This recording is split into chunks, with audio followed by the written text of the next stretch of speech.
Alright guys, got some Buffer Play Go mode. We out here with the shredder again. Got a couple other things out here. Out here with the earthquake again, AE. We out here with a couple other things, but right now this is about this guy here. Let's go.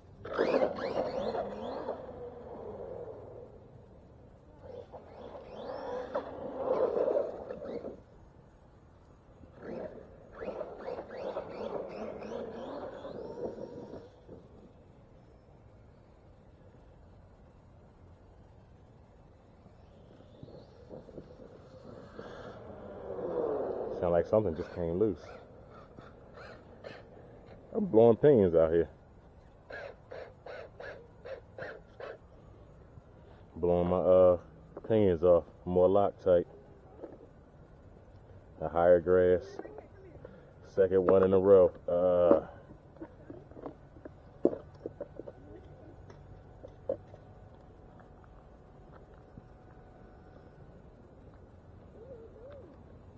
Oh, it's not a pinion. Okay. That was my dog bone drive shaft, however you want to call it. Let's put that back in real quick. Do I have the right one for this? Not at all. But I do have other types of blase up here. Let's see if I got the one for that, which I think I don't, but we're going to use this here. And slow go it all the way out. So, I said that's the thing that happens with this truck. And oh wow, I didn't even set my shocks. So yeah, that's all me, guys. And they pop right back in so easy, so you know, it's not an issue at all. Let me pop this tire off real quick so I can get to that easy. Like I said, if anybody's watching, you know, watch this video, it's real easy to get the stuff taken care of in here. You just have to maintain it. Upkeep. Hey. Oh. The little rubber bearing is there. Oh wow, they do work that good. Wow, that's great. I put a little rubber washer there, and that's what was holding the tire on like that. So that's a plus. That was a little test run. I had the rubber washers from the other videos. I don't know if you guys watched that, but yeah, they're on all my RCs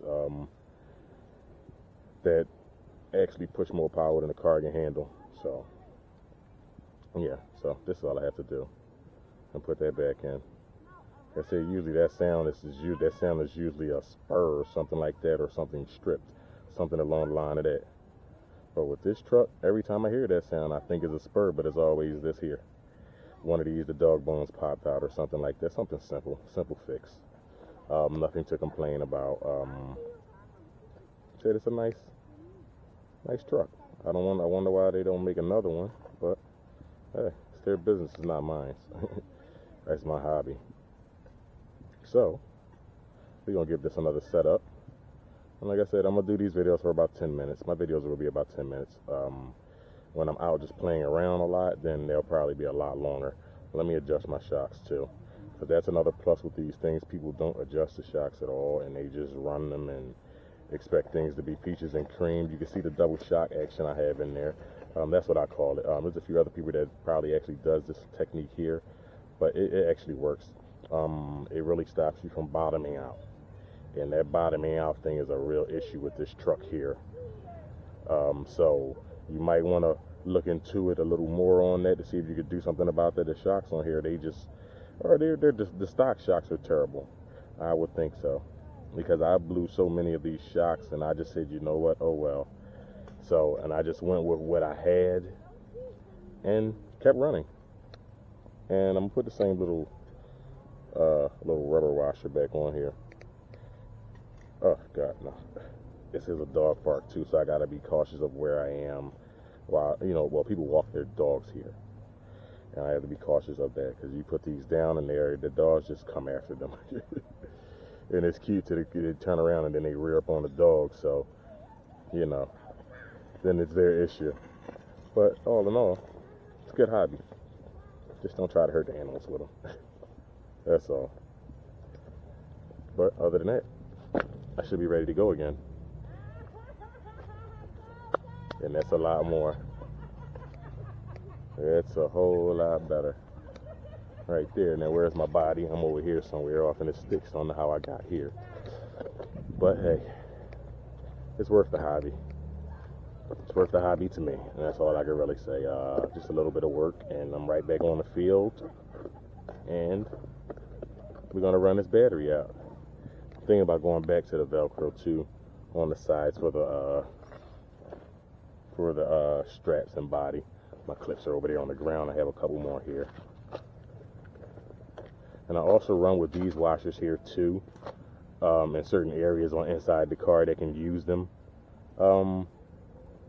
People said, you know, plastic, but my thing is with the plastic, I'd rather have something go wrong and the plastic just melt away from the friction than the car actually just cost me about $40.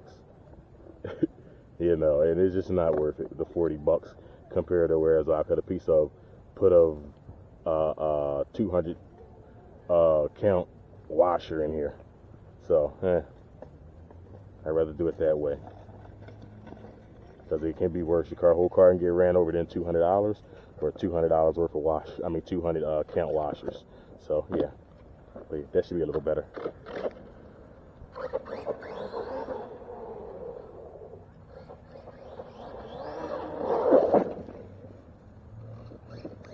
All right, there we go. Be back in there.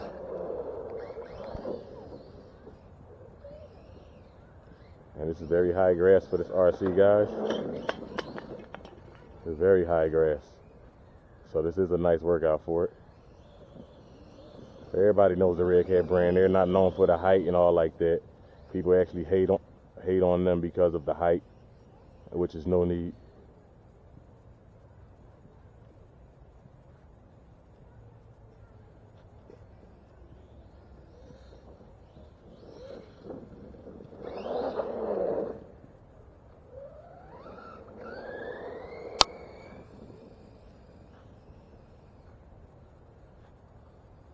I wish I had my kaiju back in place. Ho! And that's what probably knocked that bone. That's what probably knocked that dog bone off the first time.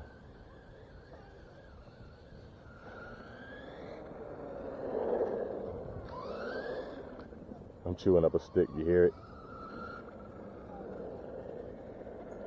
There it came out of that leaf.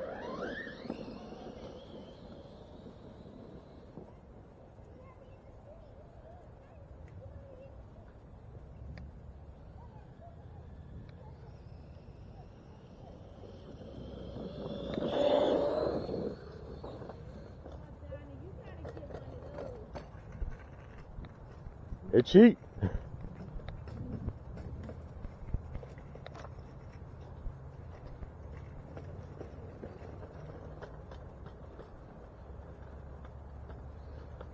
Dog, it popped out again. See, that's a flex problem with that. So if they work out that arm issue, that wouldn't be an issue at all. I don't know what keeps causing that, but it's always that same rear, and it popped out. I already know that's what happened. Yeah, see, there it is again. So it's something with that side. I don't know what to call it, but I can easily get that fixed. That's no issue. So what I'll do is take this back to the drawing board and work on this back end and keep that straight. Because, like I said, this is a nice truck. That happens when I'm hitting bumps and stuff like that. And another thing, suspension issue maybe, I don't know. Like I said, I am clipping a lot of crazy extra things with this, but as you can see,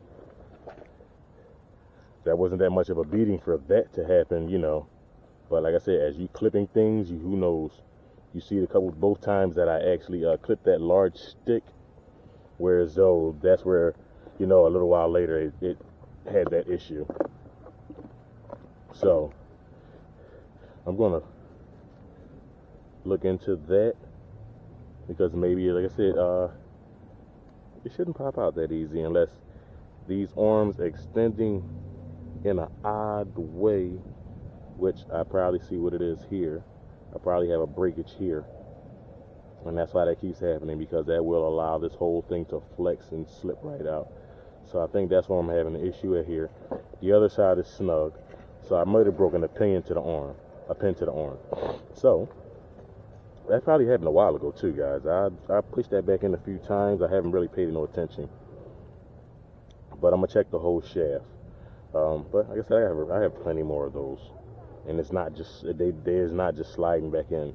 These are replacements actually that I had, because it happened the first time and it happened back to back to back. And what I did was took the T-Max. These came out of the T-Max, and what they already have grooves on this end, and I screwed it in there.